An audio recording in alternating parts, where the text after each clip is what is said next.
Selamat pagi Bapak Ibu, saya Yana Priyatna dari Yanpro, Bandung. Di sini saya akan menjelaskan tentang bagaimana agar KPR kita itu bisa di-ACC 100%. Pertama-tama dan yang hal yang paling utama adalah harus bebas biaya checking. Suami istri harus bebas biaya checking. Apa artinya itu? Artinya adalah suami istri itu tidak boleh ada tolakan, tidak boleh ada jabelan, tidak boleh ada angsuran yang menunggak di bank. Suami istri ya. Jadi tidak boleh salah satunya, harus dua-duanya clear. Tidak ada call 1, call 2, call 3 maupun mungkin call 5 ya. Atau mungkin dari angsuran kartu kredit, dari angsuran mobil atau apapun itu harus tidak menunggak. Menunggaknya mungkin sekian lama gitu, sekian tahun gitu. Nah, ini harus benar-benar bebas biaya checking. Bagaimana caranya agar bisa bebas biaya checking atau mengecek tentang biaya checking? Pertama itu harus suami istri tersebut mengecek langsung ke kantornya Bank Indonesia. Kalau di Bandung itu di Jalan Merdeka dekat Jalan Braga ya. Di situ kita tinggal bawa KTP asli kita, suami istri, tidak bisa diwakilkan. Kita bawa KTP asli kita, kemudian kita serahkan ke petugasnya. Nah, di situ kita bisa sejam kemudian akan keluar hasilnya, dan di situ akan keluar kita itu ada di call berapa, call 1 kah, call 2 kah, call 3 kah, atau call 5 gitu ya.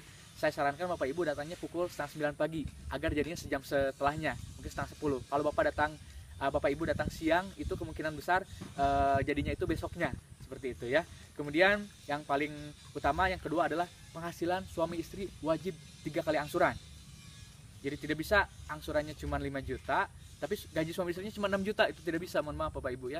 Jadi kalau penghasilannya 15 juta, itu pasti di ACC-nya sekitar angsurannya 5 juta. Atau angsurannya 5 juta, itu double income suami istrinya itu harus 3 kali angsuran, yaitu 15 jutaan, seperti itu. Kalau pengusaha bagaimana? Kalau pengusaha harus omsetnya itu harus 10 kali lipatnya. Misalnya tadi penghasilan bersih suami istri 15 juta, berarti omset perusahaannya itu harus 10 kali lipatnya, yaitu 150 juta atau lebih, mungkin ya, itu lebih bagus kalau sebagai pengusaha. Tapi kalau sebagai karyawan, bagusnya suami istri penghasilannya adalah 3 kali angsuran ya. Kemudian apa selanjutnya, yang paling utama, yang ketiga itu adalah mutasi rekening 3-6 bulan terakhir itu harus 100% bagus.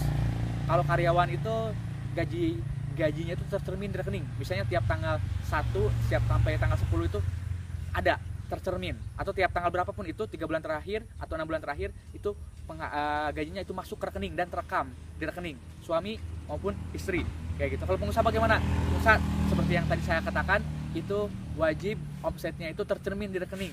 Omsetnya itu misalnya omsetnya 150 juta atau 250 juta atau 300 juta, itu harus ada perputarannya di rekening tersebut, ya. Maksud di sini perputarannya bukan saldo, tapi ada mutasinya, ada di kreditnya, ada uang masuk tiap 1 bulan, misalnya 150 juta ada uang masuk.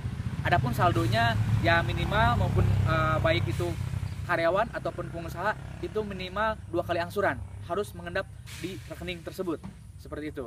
Kemudian dokumen harus lengkap, jelas ya. Dokumen mungkin nanti saya akan jelaskan di video berikutnya, seperti KTP, KK, buku nikah, slip gaji, dan surat keterangan kerja 3 bulan terakhir, dan lain-lain ya. Kemudian selanjutnya apa? Yang kelima, dari keempat dokumen harus lengkap.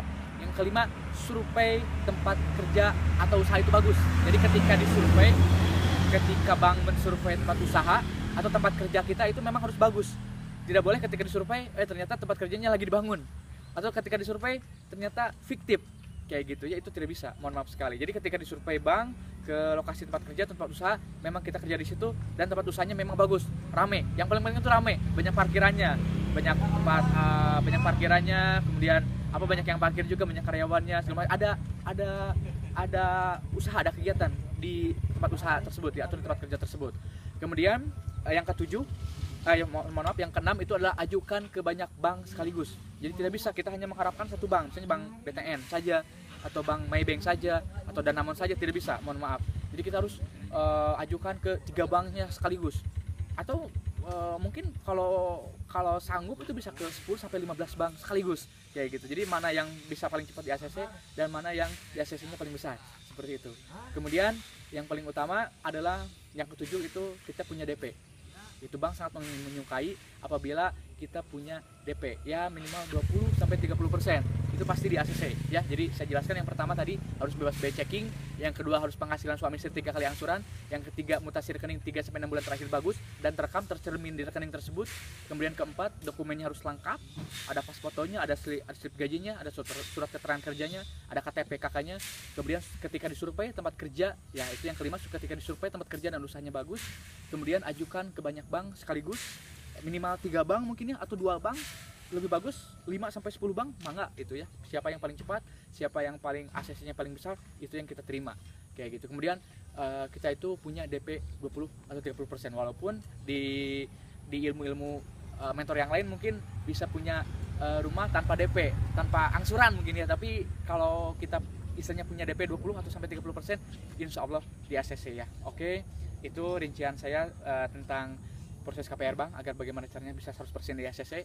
Ini saya jelaskan tentang proyek kami juga. Ini proyek kami di Cilengkrang. Benar, saya lagi ada di proyek Cilengkrang Pilas House CPH di daerah Cisurupan, kilometer 3 Cilengkrang 1 Bandung. Di sini saya Yanpro sedang menjual proyek mini cluster semi villa view Bandung, itu di daerah Cilengkrang, masih Kota Madya Bandung. Boleh kita lihat dulu di sini jalannya ya. Kita lihat dulu jalannya. Ini kilometer 3 ya. Kilometer 3 ini jalannya 2 mobil Bapak Ibu, aspal. Jalannya 2 mobil, aspal, kilometer 3, masih Kota Madya Bandung. Luas tanahnya besar, luas tanah 110, tipe 54, 2 lantai, 3 kamar tidur. Kemudian kita lihat lagi di sini, ini yang belum dibangun ya, tanah yang belum dibangun. Ini kemudian semacam jalan tengah yang akan kita bangun. Jalan tengahnya insya Allah paving block, luasnya sekitar 6 meter ya, 6 meter, jadi 2 mobil, 3 kamar tidur, 2 lantai. Nah ini yang sedang dibangun, rumah paling pojok, rumah terakhir. Nanti dibangun terus. Kita bangun cuman hanya 6 unit dan alhamdulillah laku sebelum dibangun. Jadi sisa tinggal 2 lagi. Jadi sangat worth it sekali. 2 lantai, 3 kamar tidur, kemudian masih Kota Madya Bandung, harga 550 juta ya, 550 juta. Boleh langsung sini jalannya ya. Ini view Bandung. Ini memang pemirsa hanya ketutup kabut saja, tapi ini jalannya jalannya itu kalau kita melihat ke sana, apalagi nanti 2 lantai, itu view Bandung. Dan ketika kita cek di daerah bawah itu pasaran sih udah 150 juta ke atas ya, 150 juta ke atas dengan luas tanah dan luas bangunan kecil. Sedangkan kita luas tanah 110, lebar muka kebanyakan di atas 7 sampai 8 sampai 9 malah ya. Kemudian tipe 54, luas bangunan 54 dan 2 lantai, 3 kamar tidur. Sangat worth it sekali. Jadi mangga yang berminat bisa menghubungi kami Yanpro. Kemudian jangan lupa juga di sini kami akan mengadakan seminar tentang properti investor, yaitu tanggal 27 November hari Minggu ya, bertempat di CGF Blitz Mega Flag BEC. Di situ kita akan menerangkan tentang properti investor. Jadi bagaimana caranya beli rumah tanpa modal, malah dapat modal, kemudian bisa bangun kosan tanpa modal juga, kosan bisa BEP dalam waktu 4 tahun, kemudian rahasia beli minimarket, Indomart, Alfamart tanpa modal juga. Kemudian kita akan menjelaskan tentang rahasia bangun satu properti untung 0,5 sampai 1 miliar Bapak Ibu ya. Kemudian kita bisa terangkan juga tentang rahasia beli properti, satu properti tapi bisa untung 3 properti. Jadi berternak properti, jadi punya penghasilannya, punya cash flow-nya kayak gitu. Kemudian kita juga akan menerangkan tentang quick count properti. Jadi bagaimana hitung-hitungannya properti. Di situ kita akan nonton bareng, akan seminar full 3 jam ya. Jadi memang waktunya itu mulai pagi ya, pukul 8:30 pagi, agar waktu untuk menerangkan materinya banyak. Kemudian setelah itu kita nonton dan ada snacknya juga kayak gitu. Dan itu bisa langsung bisa langsung menghubungi Yanpro. Itu investasinya hanya 165.000 untuk saat ini saja, 165.000 untuk bulan-bulan ini saja. Selanjutnya next itu 400.000 ya.